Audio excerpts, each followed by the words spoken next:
Hi everyone, আজকে বাবা বাজার থেকে এনেছিল চিংড়ি মাছ। তো মা প্রথমে সেই চিংড়ি মাছগুলো ভালোভাবে ধুয়ে কেটে পরিষ্কার করে নিল। আর মা আজকে রান্না করবে মোচা আর কচুরমুখির তরকারি। এবার আমাদের জমিতে কচুরমুখী চাষ করেছে, তো সেখান থেকে কিছু কচুরমুখী এনেছিল, তো সেইগুলোই মা আজকে রান্না করবে। আর এদিকে গাছে একটা পেয়ারা হয়েছিল, সেটা আমি পেড়ে খেয়ে নিলাম। তারপরে মা এখানে কচুরমুখীগুলো কেটে ভালোভাবে ধুয়ে নিচ্ছিল। আর বাবা এখানে এনেছিল পেঁপুলের ডাঁটা জমি থেকে তুলে, তো সেগুলোই মা কেটে ভালোভাবে পরিষ্কার করে নিল। আর মোচাটা মা কাল রাতে কেটে রেখেছিল, কারণ যাতে ভালোভাবে কষটা বেরিয়ে যায়। আর আমি এদিকে মাকে একটু পেঁয়াজ, আদা, রসুন, টমেটো এগুলো কেটে দিচ্ছিলাম। পেঁয়াজ রসুন কাটা হয়ে গেলে আমি এদিকে মাকে মশলাগুলো পেস্ট করে দিচ্ছিলাম, আর মা এদিকে রান্না করছিল।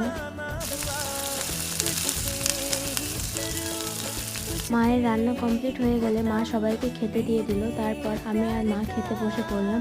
তো ভিডিওটা আজকে এখানেই এন্ড করছি। দেখা হচ্ছে নেক্সট ভিডিওতে।